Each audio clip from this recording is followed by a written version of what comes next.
Hey, how's it going?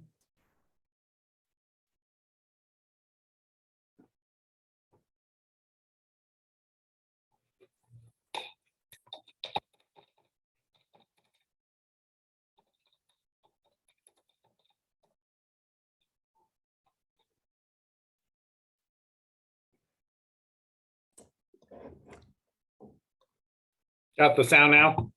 The sound is now on. Awesome. All right. Hi, Ashley. Hello.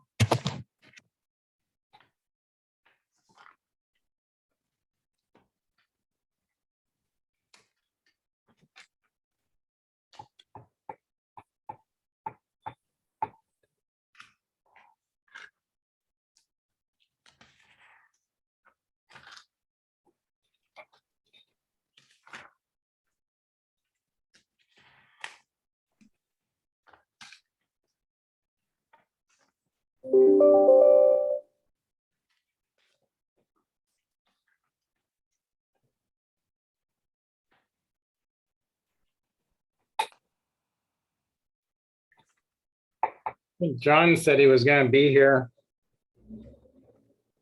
And I thought Francine also emailed me. Oh, there's Francine.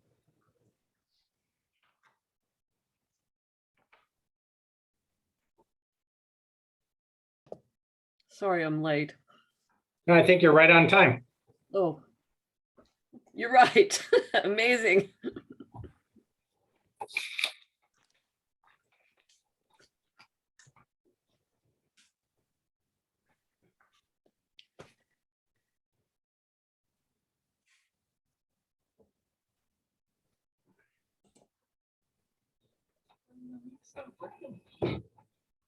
The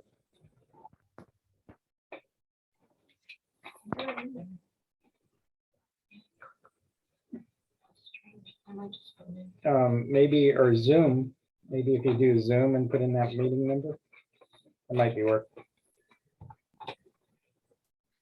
How's everybody doing? Good. Okay. So John also emailed me and said he wanted to confirm 2 o'clock, so I'm assuming he'll be here. If he's here or Timothy shows up, then we should have a quorum.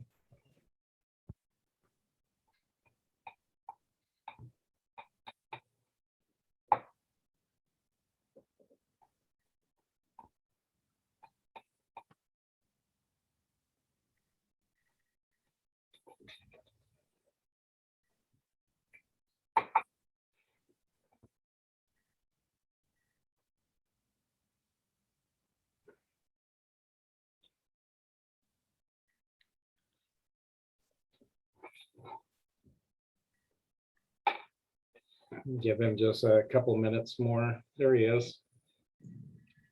Hi, John.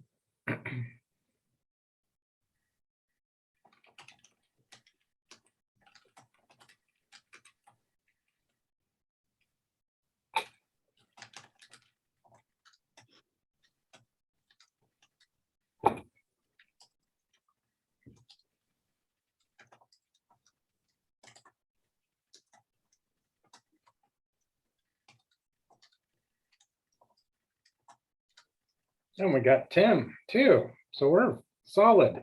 Perfect.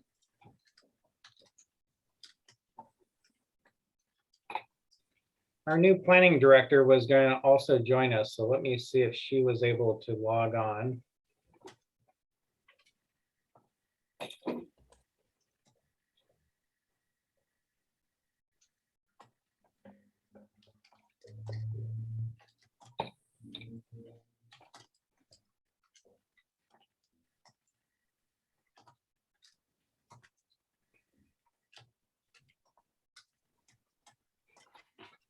Be right back.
Okay, I think we're all here. So we can get started. So we haven't had a quorum for the last two meetings in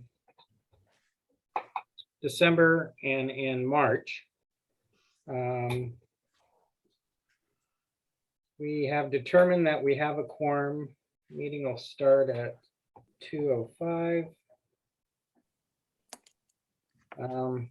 Don't know if there's any public comment other than I'd like to introduce Leslie. Leslie is our new planning manager in the CDD.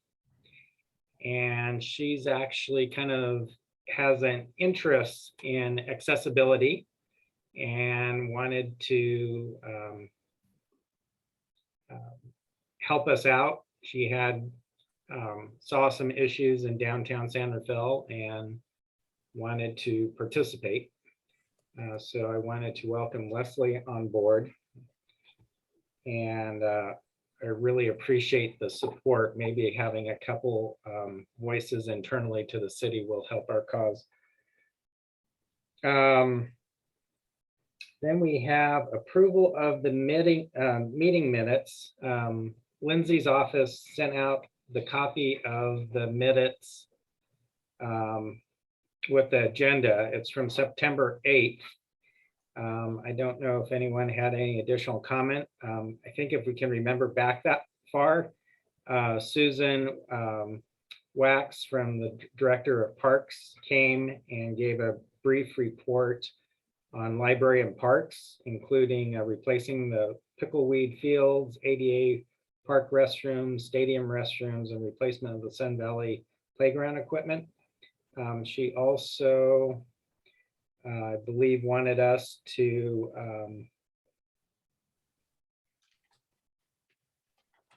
select a person to go to their committee, which I believe we selected Timothy, right? With I think Ashley as an alternative. I can't remember. Yeah, and we've both been in attendance at both meetings, I think, so far. Okay. And I'm going to ask you a little bit later in the meeting if you can just update us. So that would be great. And then April also came from the Public Works and gave us a brief update on CIP projects, which I will cover again here in a few minutes. And we've also, we're talking about the mailbox in downtown San Rafael. And I think that was about the extent of the minutes from September 8th. Dawn, Yes. I'm not getting those minutes. I was looking back through my files here and I haven't received anything from Lindsay since December of 2021.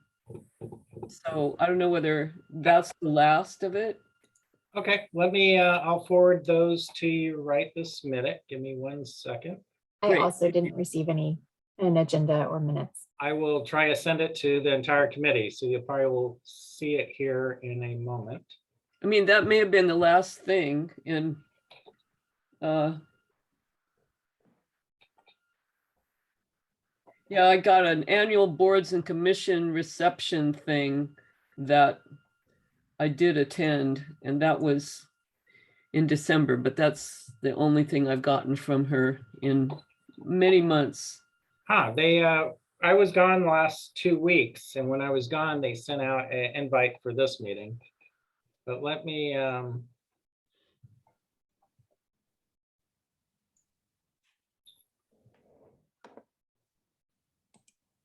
attach the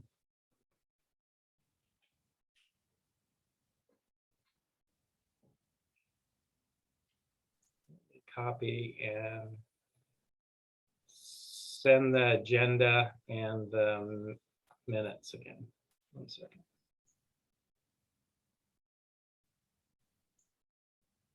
Yeah, I didn't get it either. This is Diane. Yeah, okay. Did you guys get the invite for this meeting today? Yeah, I did get that, but it didn't come from Lindsay, it came from Zoom. Huh, okay. Mine shows the attachment of the agenda and minutes, but I will attach them here. Sounds like nobody got that but you. Maybe. It's possible. So here's the agenda. Here is the minutes.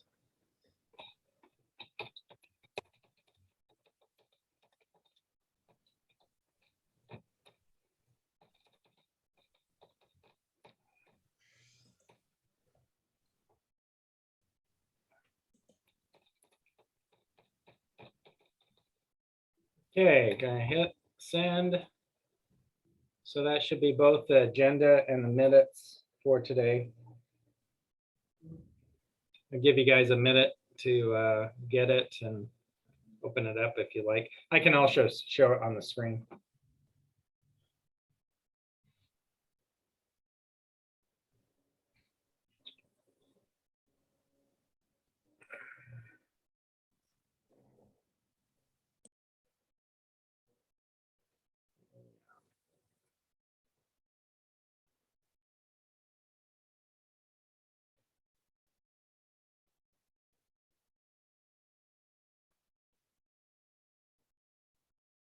You guys get that now? Yes. Okay, so let me share a screen really quick. So this is the minutes we're talking about. Can you see that? So this is from September 8th. 3 staff reports, committee selected Tim Park with Ashley as the alternate.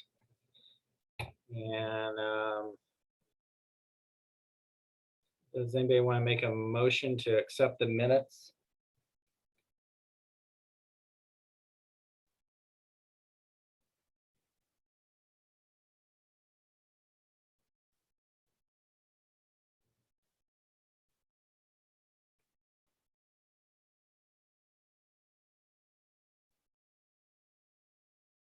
I just got I emailed it to myself and it just popped up now, so it might be a minute delay before you get it.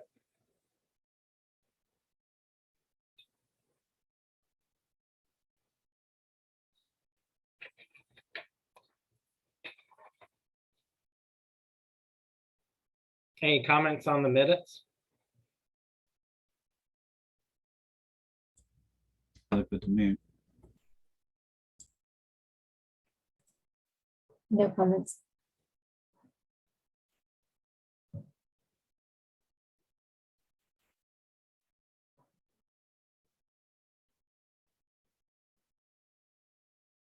If there's no comments on the minutes, we'll accept them and approve them.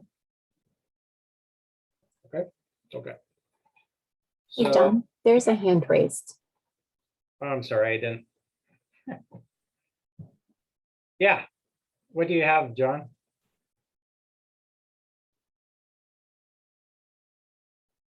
Jonathan?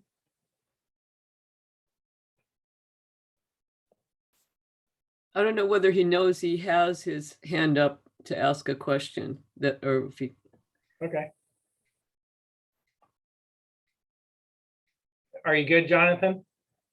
Yeah, I can barely understand what's going on because this meeting is not captioned, and that's why I'm going to comment on that.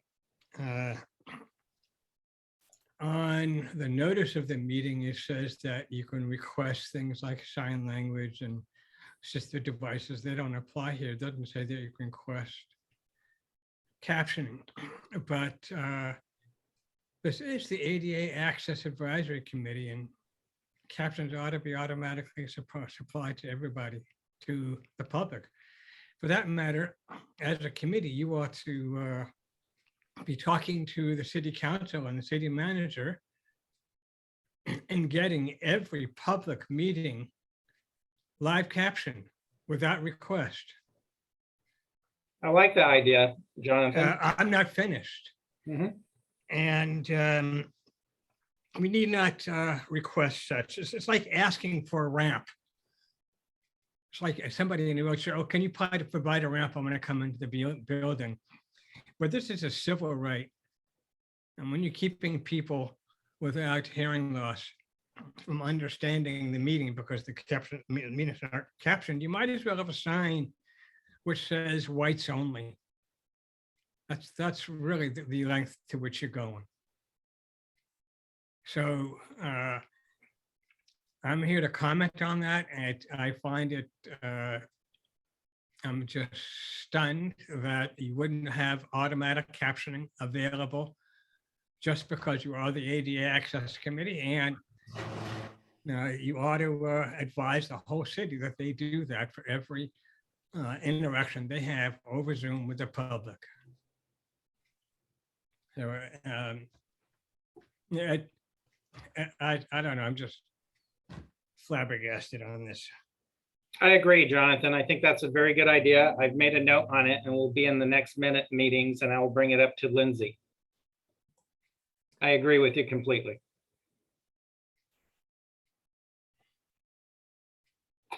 Okay. Hi, Don. Yes. I think with your hosting ability, there's actually a button you can press, and Zoom's live captioning isn't perfect, especially if somebody has an accent, but I don't think that's the issue here. But you should just be able to push a button. So it looks like I have I don't see those options here.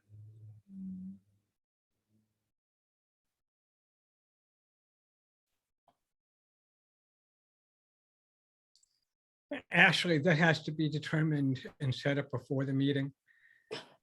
And in this case, and that means that I would see something on my side. And then I would press that button and it would say that I'm requesting captions. And then the administrator, in this case, Don, or perhaps Lindsay, would be the ones who return those on. So for this meeting, there's no captioning. So I mean, here we are 2 years into the Zoom period and captions aren't readily available. I've had to make protests down in Mill Valley to a lot of other cities about the same thing. And I've had to file lawsuits. Folks just don't get what it's like to have a hearing loss and not be able to understand what people are saying. And reading lips is no help.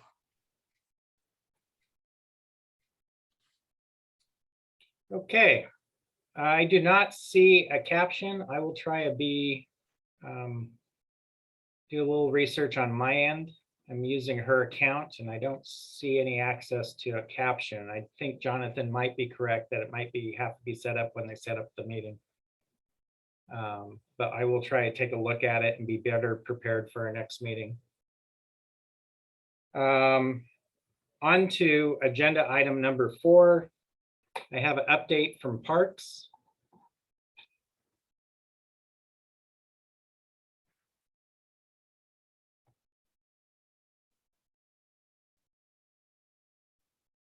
So Parks has looking to make improvements to the ADA paths of travel to the playground at the Sun Valley Parks Department.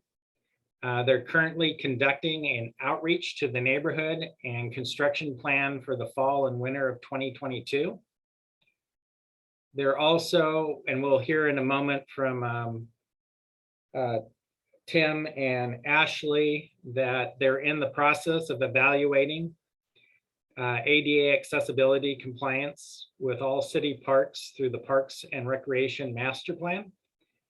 And it's scheduled to be complete in January or February of 2023. The last update I have from Parks is they're close to completing the new accessible bathrooms and ramps to the grandstand at Alberts Park Field. The bathrooms are being delivered and are being hooked up as we speak. I have a photo here in a moment. And the ramps will be delivered in the near future. There has been some supply chain issues with the ramping. So, Don, could you close the share screen that has the minutes up so we can see everybody? Thank you very much. so let me share just another photo really quickly.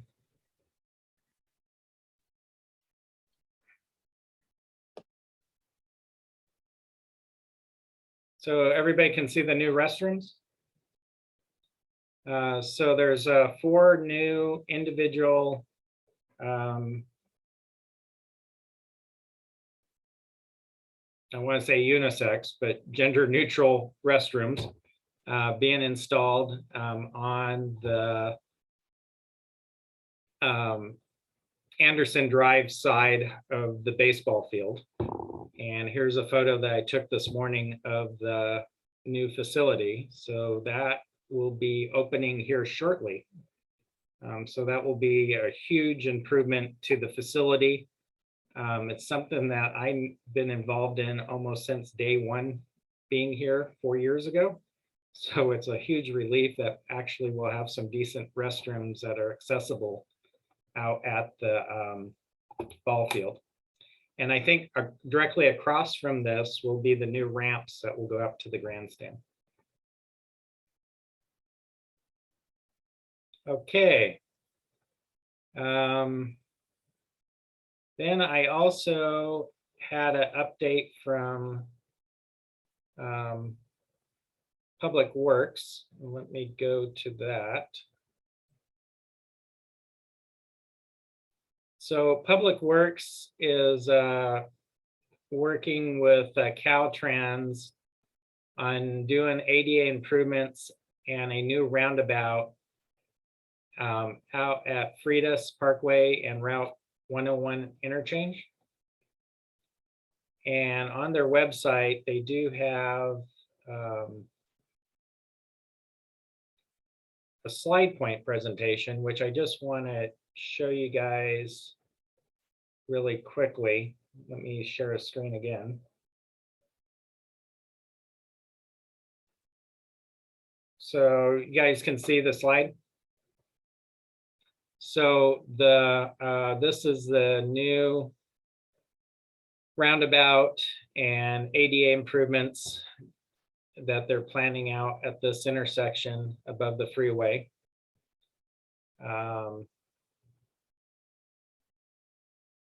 In blue, I believe it's blue, I'm colorblind, I'm sorry. In the right upper hand corner of the screen is kind of the new sidewalks that they're going to replace, getting down to the bus pickup. And then on the other side of the freeway is a new roundabout that they're putting in. Again, most of the blue down along the bottom is a new sidewalk and access to the bus pickup. And the schedule they have for that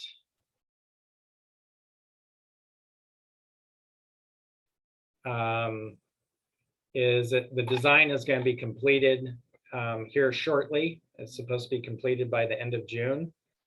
And the project will be awarded January of 2023 with construction occurring next year from April to October of next year. And the other update I had from Public Works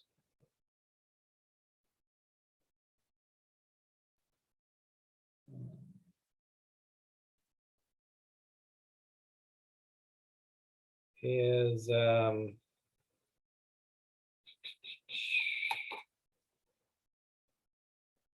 also what was covered by Parks was Sun Valley Parks improvements.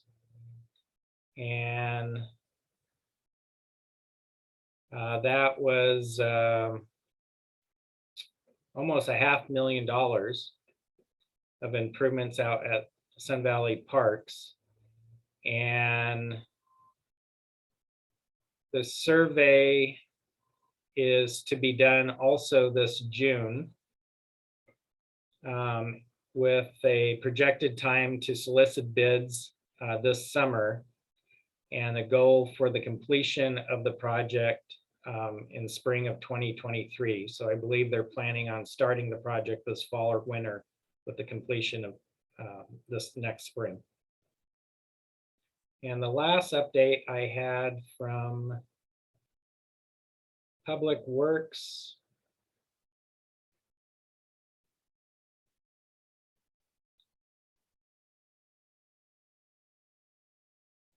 Are the 4th Street improvements.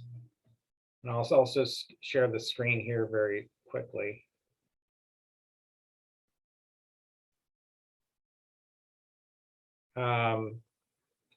They're looking at putting in new crosswalks, and we have that odd intersection there where 4th comes into 2nd. They're looking at adding some parking and reconfiguring some of the crosswalks in this areas. I think there's also a raised bike on the south edge of the 2nd Street. The reason I bring these up is some of these projects will include ADA crosswalks and curb cuts that are proposed. And I think in the last meeting we had with Public Works, they talked briefly about the improvements along 3rd Street. Right now, you might see the construction going on. They're trying to replace some of the water lines and sewer lines underneath the street, and then they'll start with the improvements of those streets. What's significant about those, and I think they will be really great, is they're looking at raising some of those intersections. So the 4 corners for the pedestrians will be all level and at the same height. The bad thing is we've got to make sure that since they are level that, and there's not really a curb protecting the pedestrians, that there's bollards and other landscape features that protect the pedestrians on the corners. But for complete accessibility, it should be a lot better transition across those intersections. That's all I have from Parks and Public Works. We also have received a couple complaints about the handrails here at City Hall. While the handrails appear to meet the building code, and there's some discussion if it meets the building code or not from 1963, it appears that they do meet the building code. I did talk to the city manager and the public works director and told them that even though it does meet this old code, perhaps we should set a good example and maybe replace the handrails, at least from the parking area to the chambers and from the parking area up to Mission with something that actually works, that somebody can actually use and negotiate down the stairs. I also strongly suggested that we should upgrade all the handrails, including the ones in the front of the building on the grand staircase.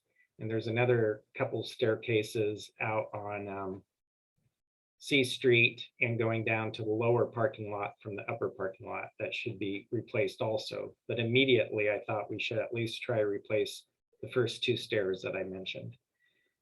They seem to be in an agreement. We're looking to try to get that money and get some schedules set up for that. We're also, Public Works is also repaving the upper parking lot here. Where the temporary fire station is now partly public parking space.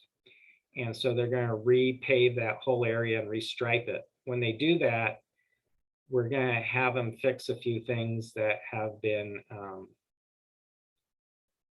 not really code compliant. One of those is one of our charging stations that they installed doesn't really have a van accessible space next to it.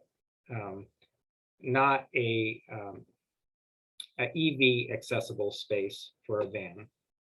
So it's not truly a handicap parking space or accessible parking space, but it's designed for accessibility to the EV charger. So they're going to redo that. And we're also looking at some truncated domes and a few other features that we're currently missing. That's about all I have on the complaints and what we're doing here currently at City Hall.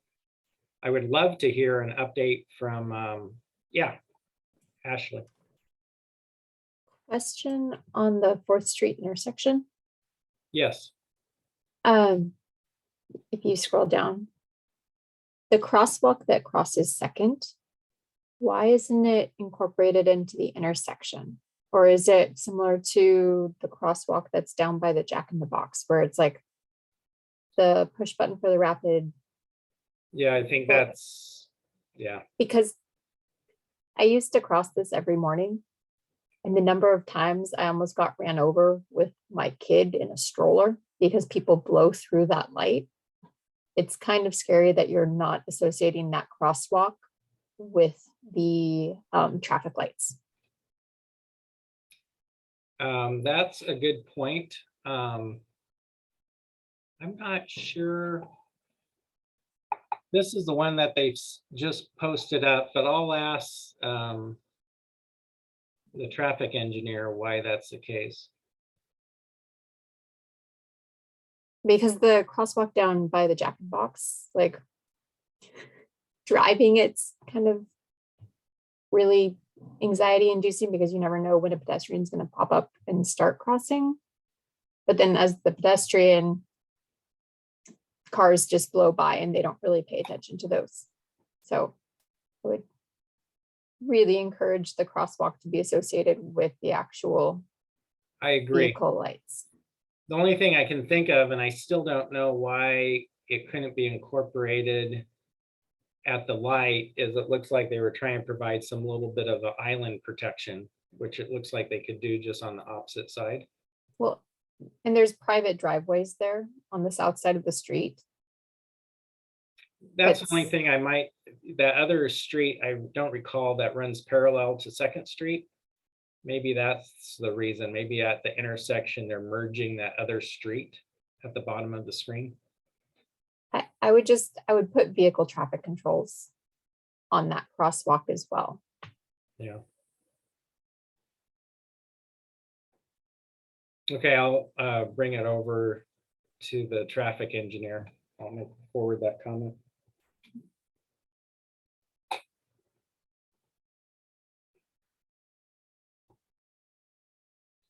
And if there isn't any other questions on those, I guess we could look at a update from Tim and Ashley on parks. I guess there's been 2 meetings. Oh, Yes, Francine. yeah, let me take my hand down. Just out of curiosity, because someone was mentioning this to me, is Public Works planning to cut the number of lanes down on either 2nd or 3rd Street to only 2 lanes in order to provide a bike lane? Is that actually happening? The traffic there is already bad with 3 lanes. I just wondered. I mean, it's not directly related to ADA, but it's part of that. Let me, I think I saw their 3rd Street corridor rehabilitation on their website. Let me see if I can pull up. Oh, they had a frequently asked question. Will there be a change in the number of vehicle lanes? For the majority of the project, no. However, 2nd Street between Hayes and Schaefer Street will be some minor changes. Today, 2nd Street eastbound shifts from 2 lanes to 3 lanes at Hayes Street. The project will move this addition of a 3rd lane 1 block east.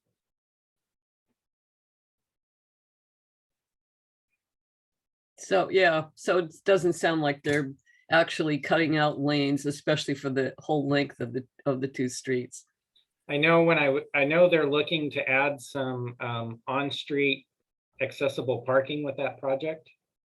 I think they're looking at, I know right down there by Kaiser, they were looking at putting a couple accessible on-street parking there. I'm not sure how successful that will be, but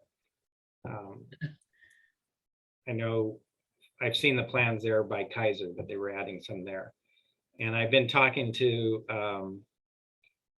our parking service manager, Jim, and he's indicated that anyone that has a accessible parking sticker in their car can park at any of the meters free, or they can utilize any of our parking garages. I think also free.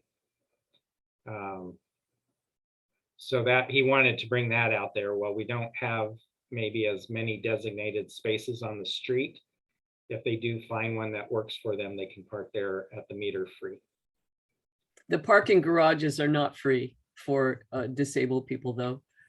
I mean, He mentioned it was. I don't know how you could possibly figure that out. I mean, you know, I've had disabled person plates for 30 years and I've never had free parking anywhere. Well, I'll see if I can't. It might be a good subject mean- for Jim to come in and talk to us about it. So. At metered parking, on street parking, I have. That's a place where you can put up your placard and most of the time you don't get ticketed. Sometimes you do. I've had to go to court to fight that because the policeman didn't know that I didn't have to pay for it. Yeah.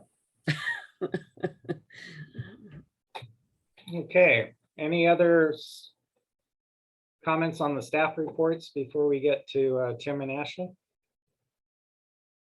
Seeing none, what's happening at parks, Tim and Ashley?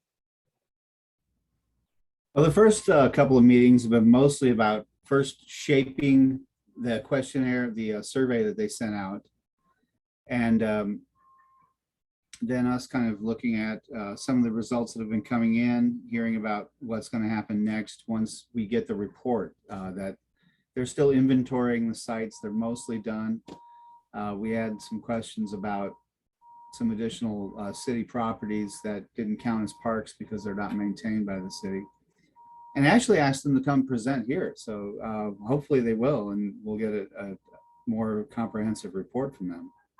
But up to now, it's still been a lot of the survey taking, hearing about what's going to happen next once we get the report. We're going to sit with it over the summer, and then we'll have more to report once we get that in our laps. And then, Okay. Then we can, I guess we meet in September, right? Is the next meeting we meet with them. Yeah, September 7th, I believe. That sounds good. Did you have anything to add, Ashley?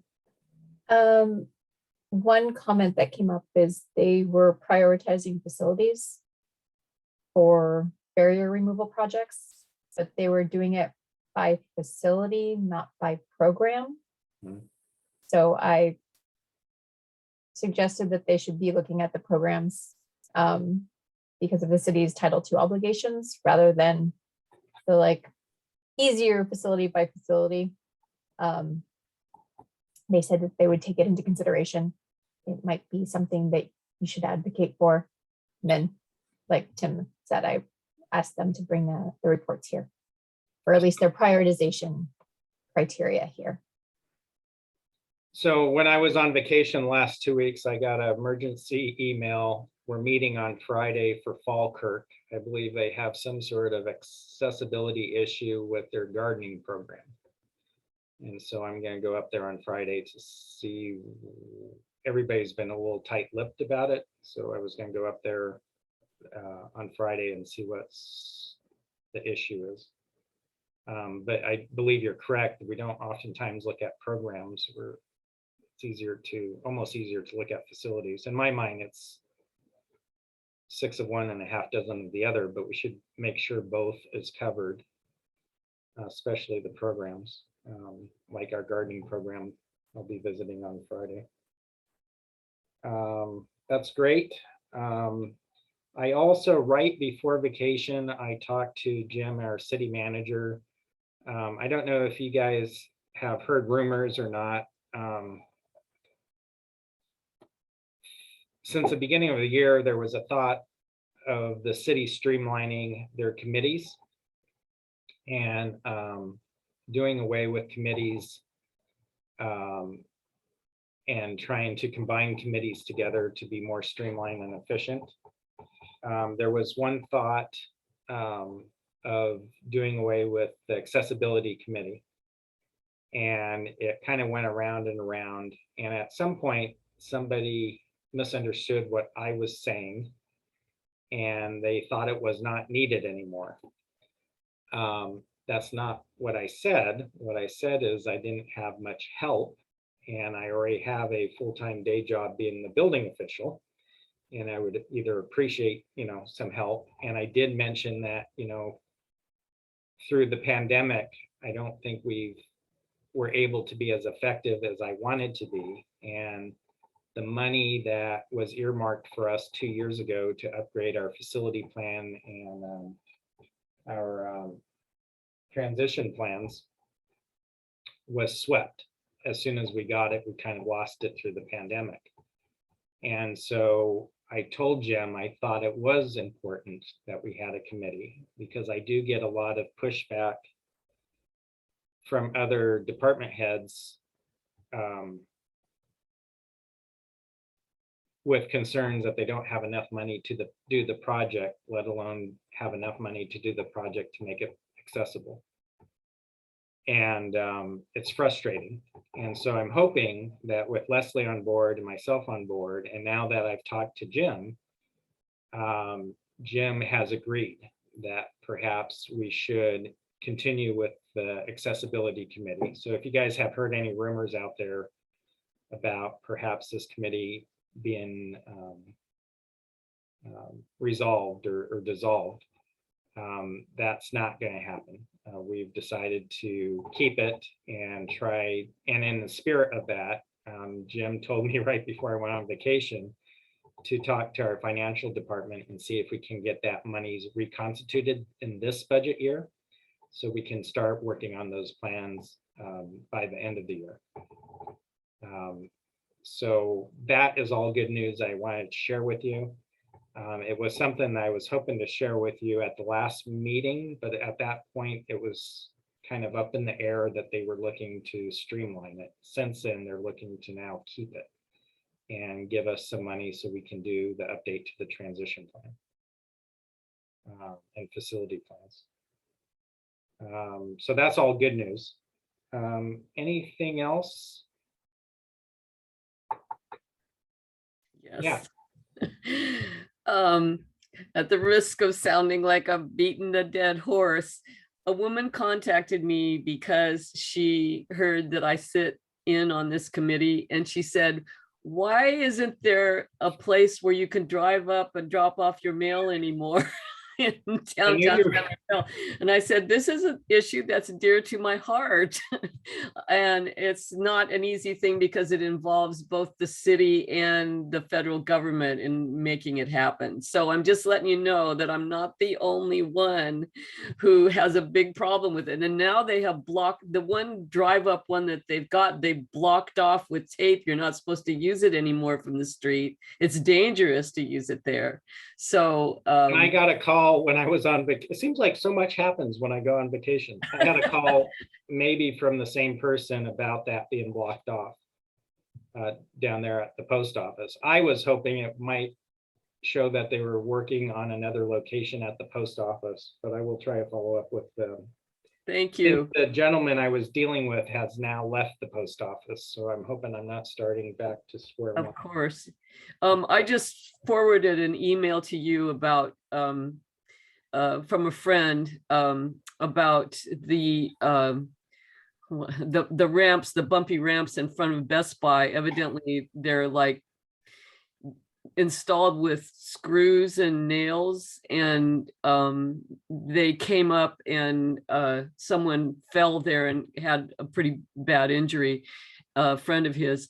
But the reason it came up was, we were having dinner and I told him one of the things that happens with the ADA is that contractors think if some is good, more is better, and they put in longer ramps that are necessary. I mean, wider ramps that are not actually necessary. People do trip over them. So he said, oh, this happened to a friend, and he was pretty concerned about it. And he did talk to Best Buy, but he sent me an email and I forwarded it to you. So I know it's not really the city's issue because it's on private property, but as a building official, I'm concerned with it. So okay, yes, how things get administered, matters. So we do have those issues like at Target, Northgate, Best Buy.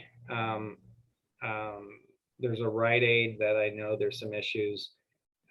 What they've done is oftentimes, I think out of the goodness of good intentions, is they wanted to make an accessible pathway through the parking lot to the building.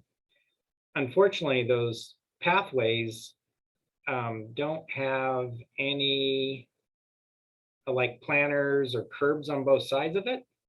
They're just painted stripes. And before you enter the driveway, they put some truncated domes. And on the other side of the driveway, they put some truncated domes. But if you should happen to wander outside the painted lines, you're into the traffic areas. So either those are not needed at all because they're not bordered by curbs or planters. And I think that happened at Best Buy too. I think they had like a little island of refuge that was bordered on two sides by truncated domes, and they had nothing on the other two sides. So Well, you this could- was the at the driveway. right in front of the doors, you know, it's Oh, like, okay. it's like 100 feet or so of truncated domes. And I'm maybe exaggerating, but it's at least 50. I mean, it's like, you know, several, like a building's worth almost of truncated domes, which is, you know, overkill. Yeah. You know, I have a lot of walking difficulty and I try to walk around them. I need a ramp, but the truncated domes are a big problem for me because my foot catches on them. Well, know. and I think they're also a problem with wheelchairs because they can trip and nobody I know likes them. I haven't known anybody that actually likes them. Somebody who was involved with, God, I don't know whether she was involved with setting up the ADA originally or whatever, but I was told that they were put in for blind people in wheelchairs so that they don't go out into the street. And I don't know, it's such a small population of people, you know, that I don't mean to dismiss what their needs might be, but most disabled people are ambulatory and they have difficulty with things that they trip over, and we need ramps because steps are often difficult. I'm having trouble with curbs now, you know. So anyway, just Well, yeah. I kind of wonder if you need to have like that full 30 inches of deep truncated domes, or if it could be something like, you know, 24 inches or 18 inches or 12 inches. I know in certain public transit, they have these grooves, tiles that help people navigate direction. Yeah, So it seems maybe if something was designed a little bit differently where they can run across it and determine what direction they should be going. Or exactly. Yeah. Yeah, but those domes are every place now because they're in the law. So it'd be a huge thing to start replacing them. But yeah, but anyway, yeah, this was mainly about the issue that they're not, you know, should they have been cemented down or glued down or something, that this particular issue was that they were nailed down or something like that. And So then they're often treated as a second thought, even in new construction, and they're often surface mounted. And so they're usually glued and screwed or nailed down. The problem with that is they also have to be, the thickness of them can be a threshold issue with the truncated domes. An ideal situation is if they were recessed in the concrete slightly. So it's only the dome part that's higher than the adjacent surfaces. and then you'd never be able to replace them. Yeah, or if they go away, now you got a threshold kind of going in the other direction. Trying to keep it light here. We did have one other issue with one of our public sidewalks down here on D and 4th Street. PG&E came in and replaced a underground transformer and did a temporary patch, which I actually think is better than the adjacent concrete, to facilitate this installation or replacement of an underground transformer. I met with Public Works on site to determine that what they needed, if they needed to redo anything. I went with the idea that they were going to redo that corner because the approach and the approach and the departure from that corner ramp is not very good. And I thought perhaps they could raise it up and make it level with drainage going underneath, kind of like what they're proposing on their 3rd Street. Of course, that was not what they wanted to hear, because they were just not doing anything else with the street. They were just trying to facilitate this install with the PG&E. In that case, I thought PG&E's install actually removed a couple of trip hazards and made it better. Public Works insists that when they redo 4th Street, that they'll look at those curbs, but their intention wasn't really to do anything with those accessible, they're almost a flush ramp. They're, I forget what they call Blended transition, them, a transition. blended transition. A blended transition, right? Yeah, exactly, a blended transition. But the gutter on a couple of those corners are just wonky. They don't quite work. Anyway, it turns out that PG&E really was just concerned about the sidewalk, and that is actually a better improvement. So I don't know if you guys make it downtown, but you might see that new section there on the corner of 4th and D. We also, the city is also in the process of updating our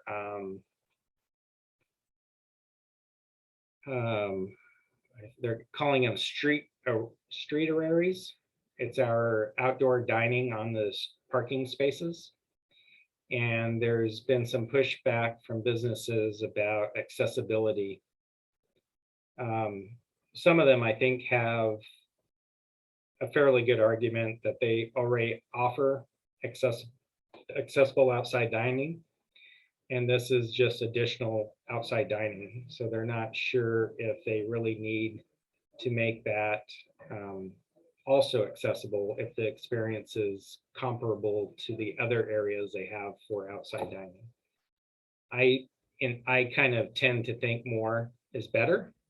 And I think some of the concerns that they had are kind of unfounded, that they have movable, the one in question has movable furnishings, and he was concerned about providing a 60-inch turn. But I think they could provide accessibility without losing space for that 60-inch turn based on the configuration of the sidewalk and how it interfaces with everything. So I'll be talking to him more about his particular project, but it came up about overall. And hopefully, probably in September, I can bring that draft to you guys and you guys can take a look at it. The city is trying to do it with as little resources as possible, where you know, if they basically take over a parking space or make it a level like a deck with the curb, that really all they do is get a permit and nobody really from the city is inspecting it or doing anything. I get more involved when there was an idea of removing the overhead structures and just allowing umbrellas. But now the restaurant people would like to have overhead structures for the winter. And so that might push it back into my Bailey house where they need to follow the wind loads and structural and get a building permit for that. But the city was trying a very low key approach to allow them that if they stay within these boundaries, they can just go and do it with just a permission to occupy that space from the city and nothing else. But now it seems like it's getting a little bit bigger where they might need, and of course they want to add, you know, heating and lighting. And so that might require electrical permit, electrical wires overhead or through the sidewalk to that location, which would require a building permit or electrical permit. But they're in the middle of venting that with the business community. And when we get a better draft, I will share it with you guys. Is Are Is any there, city staff checking on like the current sidewalk configurations of outdoor dining? Because I've gone out a few times at night and there's one restaurant in particular that I love, but they place their tables right in the middle of the sidewalk and it's only maybe a 6-foot sidewalk. So like it's pretty impassable if you're not one of the patrons. And so I was wondering if there was any city staff doing any education or checking in on those to make sure that the restaurants know that they need that minimum 4 feet, 5 feet's the best practice. Right. So I think Public Works is supposed to regulate the sidewalks, and if they run into issue, they kick it to our code enforcement. Code enforcement's been working on the pandemic issue with the county for the last 2 years, and they've been down to one person, and they've had a huge turnover in staff. Now they have 3 people. So maybe it will get better. But oftentimes I've seen where they've gone out and told them, and then we go home at 5 o'clock, and at 8 o'clock, they're back to doing what you just indicated. sure. And I live in downtown, so I think I might know, it seems like there's about 3 restaurants that follow that description. The one that I think they don't even have a permit for a taking over the parking space in front is the Latin Fusion restaurant here on C Street. The name escapes me at the moment, but they have kind of a grass shack roof. Lavier, isn't it? Lavieres. But Lavieres, we've had issues with the plants on the sidewalks as long as I've been here, at least 4 years, and I think it goes beyond that. And so code enforcement keeps zapping them, but maybe not as effective as other people would like to see. If you do see those things, I would probably forward it to our code enforcement officer and let them try to tackle it. They're also supposed to reduce the number of those A-frame signage. That also kind of takes up some of the sidewalk area, especially if the sidewalk part of it kind of dips. They want to put it on the level part where we need it for the accessibility. So I've got a question related to the restaurants downtown.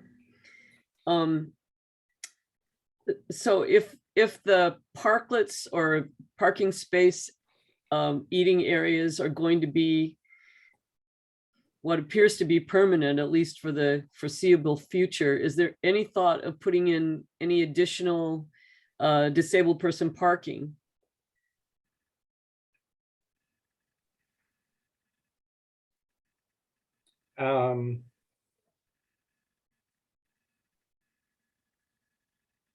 No, that I haven't heard any conversations about that. Is there places that I basically have stopped going to because I can't get to them very easily? I mean, I can take my scooter and put it in the back of my car. It has to be taken apart, folded up, put in the back of the car. And then when I get to a parking garage, I can take it out, unfold it, put it together. It's not easy for me. Usually my husband does that for me when we go out, but when I go out by myself, that's my only option. Like, Lotus has its own parking lot now, but it's always full. So when a girlfriend asked to meet me there, I had to park like, I don't know, a block or 2 away. It was hard, on crutches to go all that way just to have lunch at a place that you like, and they supposedly have a parking lot, but I think other people park in it. I don't think it's just Lotus customers, because there were only like 10 people in the restaurant and the parking lot had 15 or 20 cars. So, I just thought, if it's going to be permanent like this, then for a lot of disabled people who are still ambulatory, it's going to be pretty much, they won't be able to use downtown San Rafael unless there's more DP parking, because the spaces have been taken away. So, and I love that we have outdoor eating. That's wonderful. It's smart. It's necessary. So, Well, I think there's other local businesses that are upset about the parking spaces being taken away. So some of them aren't as fond of outdoor dining as the businesses that have the restaurants. So I think there's a little bit of bone of contention about, getting that right balance of parking and maybe having something that attracts visitors to downtown. I know some of the business owners have indicated that, they're really only open like 9 to 5, and they want to have as much parking near their business as possible. And mhm. having a parking garage a couple blocks away doesn't, their customer might go somewhere else. Yeah, exactly. And that still doesn't touch the issue of the train not having any parking. We decided to see what it was like to take the train up to Santa Rosa, and we had to go to Larkspur to park and take it from there because there's no place. I had to take my scooter in order to be able to have it when we got up there.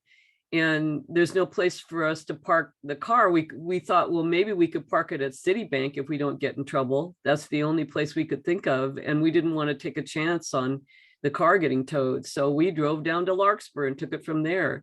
But if I was by myself, I mean, I don't know. It's just like, nobody thought this out. There's a big parking garage right across the street from the train station, and it's private and it's never full. Crazy. And then I think one other issue I just noticed recently is we have a lot of like grocery stores or even restaurants that want to have dedicated parking spaces. So they're taking existing parking spaces and dedicating them for pickup, online delivery, or Uber drivers or whatever. And I know the Safeway downtown that I walk to and I go there, the parking lots seems like it's always full. It's not that huge of a parking lot, and they're planning on converting 8 of those spaces to pickup only spaces. None of this really seems to really affect the accessible parking, but it seems like it affects, we have like Whole Foods has accessible parking, compact spaces, EV charging spaces, and now these pickup spaces. And it seems like if you don't fall into one of these categories, you might not be able to find parking Yeah. nearby.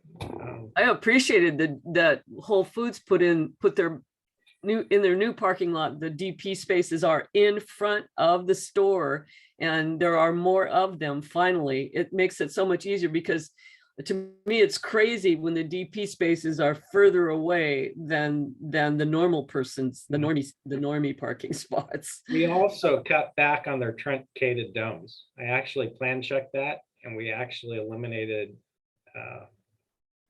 quite a bit of truncated domes. I think it's very safe, and they have a very good pathway from the sidewalk to their front door.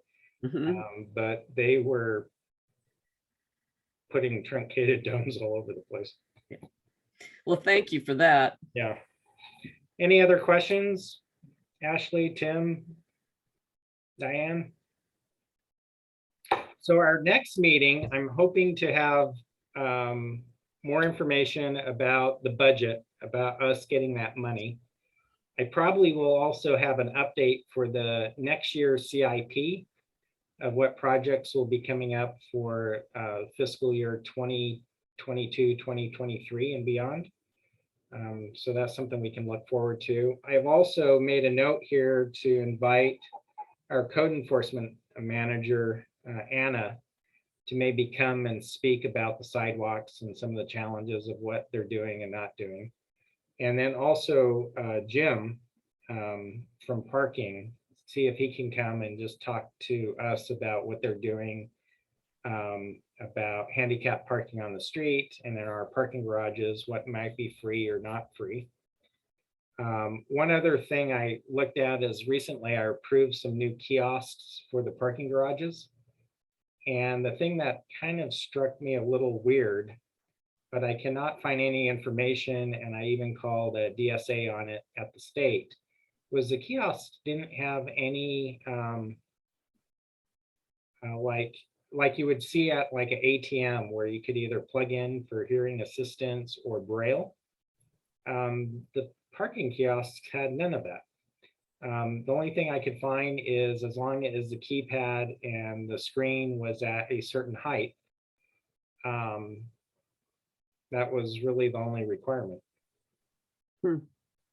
Which I thought it would be more like I guess I was expecting it would be more like an ATM where there might be some Braille and might be ability to use some sort of hearing assisting device. That being said, they did install one of those above that height for the keypad and the screen. So I guess they were trying to put it on a little concrete pedestal, and that little concrete pedestal put Do you it out think, of do you reach. think that's because there's an assumption that blind people generally don't drive? That's what Jim said when I asked Jim about it. And he goes, well, blind people don't drive. And I go, yeah, but they might pay for parking. They might be a passenger. They might pay. And they might just be low vision. There are a lot of low vision people who drive. Or low vision, or I just thought there would be a little bit more on the keypad and, you know, the input than what we've seen on the two new ones. If anybody sees anything or hears anything, let me know. I have 2 calls into DSA. The first person I talked to didn't think there was any requirements, but he wasn't sure. He referred me to a second person and I haven't heard back from them. I also talked to the group over in Oakland and they didn't have any information either. In fact, I think they suggested I call DSA. So. I'll bet that's what it is, that they're thinking, well, you shouldn't be driving if you have that really poor vision that way. Right. Yeah, maybe. Again, it's not so much for driving, it's just to pay for the parking space. Pay for the parking, yeah. Okay. Anybody have any maybe subjects for future topics? Nope. Okay. You mean like mail drop off and Yeah, our mailbox drop off for going on a year plus, I think now.